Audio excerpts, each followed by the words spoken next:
Barakati Yahweh, Barakati Yahushai, Barakati Yahweh, Barakati Yahushai, Bashim Rakakadash, Barakatah, that means bless you, in the Hebrew, the holy tongue. Yahweh, that's the name of the Heavenly Father. Barakatah means bless you. Yahushai, that's the name of the only begotten Son of the Heavenly Father. Bashim Rakakadash, the name of the Holy Spirit.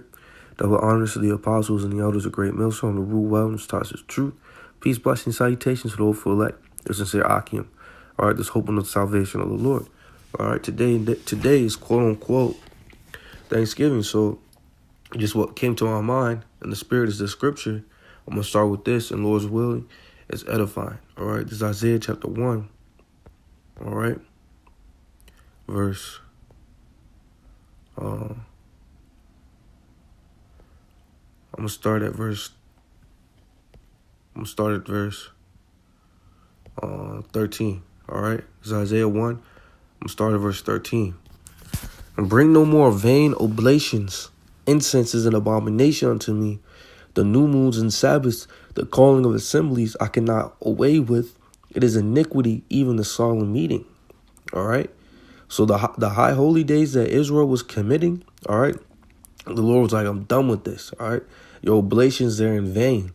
All right. The incense is abomination. So your sacrifices that you're giving unto the Lord, the incense that you get unto the Lord, the good sense you're giving to the Lord, they were an abomination. New moons and Sabbaths, which means like your high holy days, or your days of rest.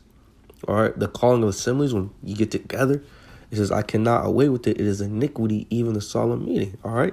So nowadays, Israel, what are they doing? They're celebrating what? Thanksgiving. They're celebrating Easter. They're celebrating Christmas. All right. So on and so forth. And those are an abomination unto the Lord. Okay. All right. They're sacrificing swine's flesh. All right. And the Lord is not with that. Okay. It's like it says it is iniquity. All right. It is sin. All right. For Israelite to be celebrating these quote unquote high holidays. All right. These wicked holidays. All right. Which is a high holy day in this wicked kingdom. All right. It says your new moons and your appointed feasts, my soul hateth. All right. These are appointed feasts. The Lord hates them. Thanksgiving. All right. Christmas. All right. People going to get down. They're going to eat. All right. It says they're new moons because a new moon is a high day. All right. It's a holy day. A day of rest. You don't work. All right. You get together with Akim and you do the services of the Lord. All right. Well, in wickedness, all right, Thanksgiving is a wicked high holy day. All right. Where the wicked 2/3 and the other nations, the heathens, they get together. They don't rest. All right. It says they are trouble unto me. I am weary to bear them. It says, and when you spread forth your hands, I will hide my eyes from you. All right. When they get together and they pray, the Lord is not hearing their prayer. The Lord is not blessing their food. All right. When they pray over their food, the Lord is not giving them blessings for wherever they call upon. All right. On quote unquote Thanksgiving. It says, yea, when you make many prayers, I will not hear. Your hands are full of blood. And that's right. And that's the thing about Thanksgiving. It is built upon blood. All right. It's built upon the blood of the Native American Indians, which is the tribe of Gad of the nation of Israel. All right. So the Lord is not going to bless you when you pray to him over the destruction of his people. Are you kidding me? All right. This is Genesis 49. All right. And we're going to read verse 19.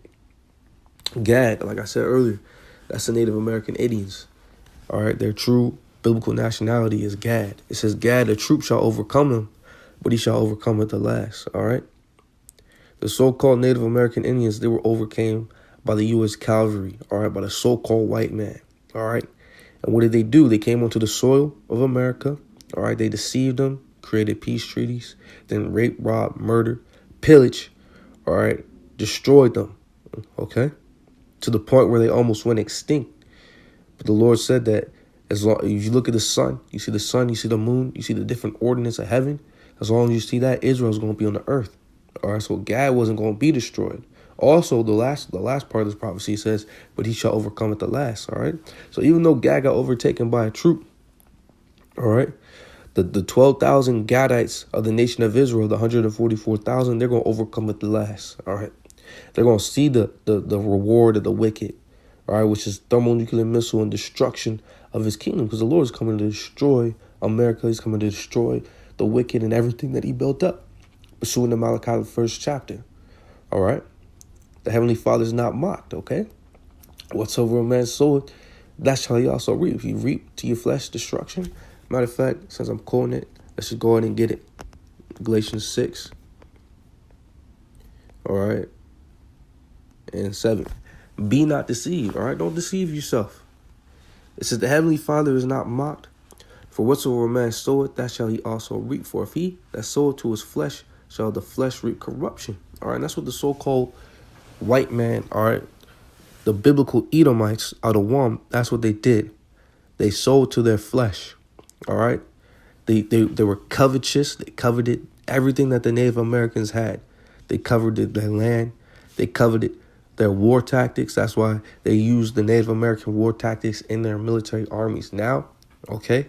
They coveted their women, their children, their food, their understanding of the land. They coveted everything. Okay. So what they do? Because of their flesh, they went and committed iniquity. All right. It says, for he that soweth to his flesh shall of the flesh reap corruption. Because of that wrongdoing, they're going to be recompensed. All right. Recompense means just payback. Okay. The Lord's going to pay back the white man, all right, the so-called white man, for his iniquity, for his wrongdoings. All right. He does not get away. That's why it says in verse 7, the Heavenly Father is not mocked. You can't just commit iniquity, commit wickedness, all right, and think that the Heavenly Father is just not going to do anything about it. All right. It says, but he that soweth to the Spirit shall of the Spirit reap life everlasting. That's what the men of the Lord are doing. All right. They're sowing to the Spirit, or about what?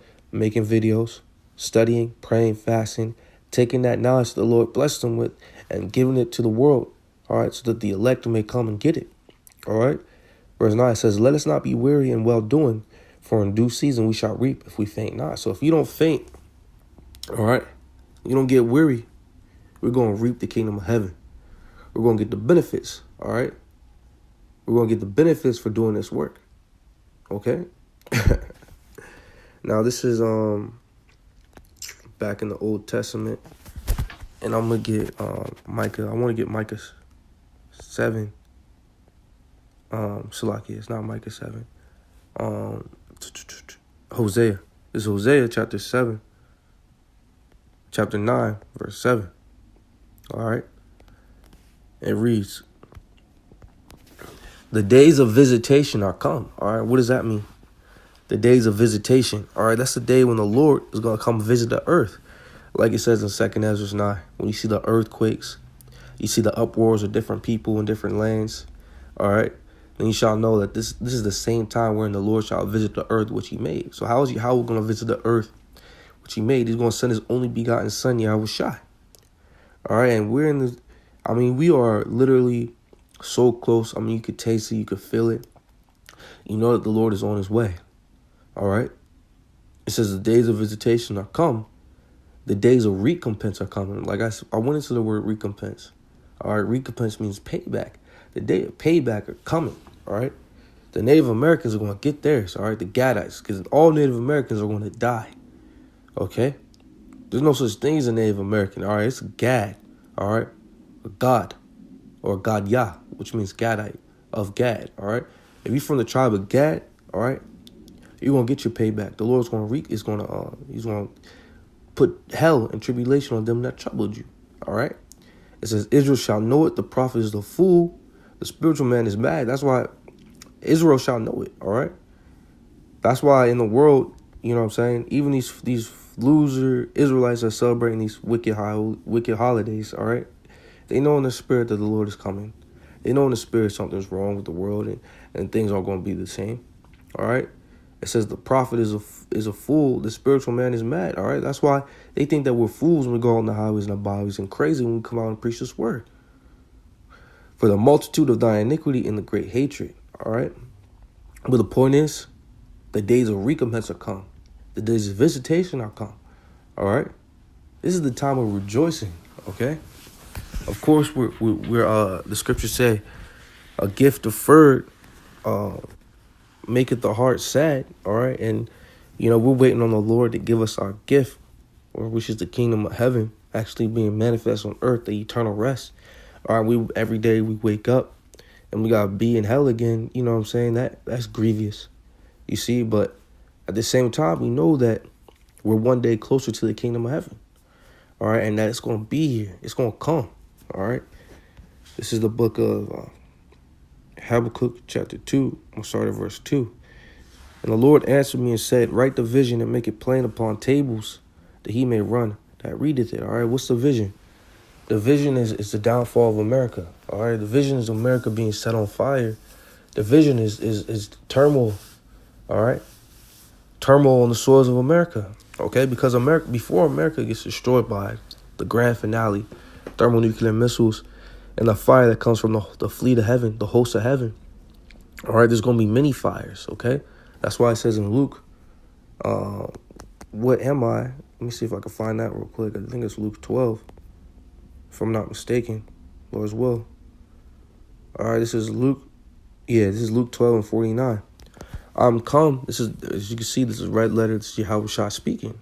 I am come to set fire on earth. That's right, the Lord, he's going to destroy this place by fire. When he comes with his angels, they're going to set this place on fire. It says, and what will I if it already be kindled? All right, because there's always going to be fire on the earth. All right, little miniature fires, people setting buildings on fires. We already see natural disaster fires of the Lord, California, in different locations. Okay, but also the race wars. All right, the pestilence, the famine, all hell is going to be breaking loose on the earth in America before the Lord returns. All right. So back in the Habakkuk, this is Habakkuk 2. It says, and the Lord answered me and said, to write the vision and make it plain upon tables. All right. And that table is make it plain upon the minds of the elect. It says that he may run that readeth it. So when the elect comes and he hears this word, and then he goes and starts reading the word, all right, he's going to be able to run. He's going to be able to take the knowledge he received through understanding in his mind and go teach it. All right. It says, for the vision is yet for an appointed time, but at the end it shall speak and not lie. All right? Because there's a certain time and date, all right, that the Lord is going to come, all right, and he's going to make all his prophecies manifest. Everyone's going to know that this is that biblical time that's been prophesied in Daniel's the 12th chapter, all right? Everyone's going to know, okay? But that's for an appointed time that the Heavenly Father has set up. And once that time hits, boom, it's coming, all right? It's about the end it shall speak and not lie. Because all these words, all these prophecies written in the Holy Scriptures, they're going to speak, they're not going to lie. They're going to come to pass, thus saith the Lord, okay? They're going to speak. It says, though it tarry, wait for it, because it will surely come, it will not tarry. That's why, we wake up every day, grieved, sad, mourning. I mean, because we know we're in America, but then we rejoice because we know that the Lord blesses us with this knowledge, all right? And we still got hope on salvation, all right? And we know that salvation is coming, all right? Salvation is coming, okay? And we're going to get payback, all right? This is Jeremiah chapter 30. This is for Gad and for the whole nation of Israel. This is Jeremiah 30 and 16. Therefore, all they that devour thee shall be devoured, and all thine adversaries, every one of them shall go into captivity. That's right. The so-called Native Americans were devoured by the so-called white man. All right. So what? They're going to devour the so-called white man. Thus saith the promise, the righteousness of the Holy Scriptures. It says, and all thine adversaries, every one of them. So all of the enemies of the nation of Israel, not one is going to escape. So there's not going to be one Edomite that's chilling in the kingdom of heaven. Okay. It says, shall go into captivity, shall go into slavery. So we're going to rule over the white race. We're going to rule over the Asian race. We're going to rule over the African race. All right. And they that spoil thee shall be a spoil, and all that prey upon thee will I give for a prey. Okay. The nation of Israel is spoiled to this day. All right. But the Lord is going to give them for a prey. We're going to rule over them with a rod of iron, bash them into pieces. All right. Verse 17 says, for I'll restore health unto thee, and I'll heal thee of thy wounds, saith the Lord. Because they called thee an outcast, saying, this is Zion, who no man seeketh after, all right? The nation thinks that the Lord is not dealing with us, that the Lord doesn't love us, all right? But the Lord's going to lift us up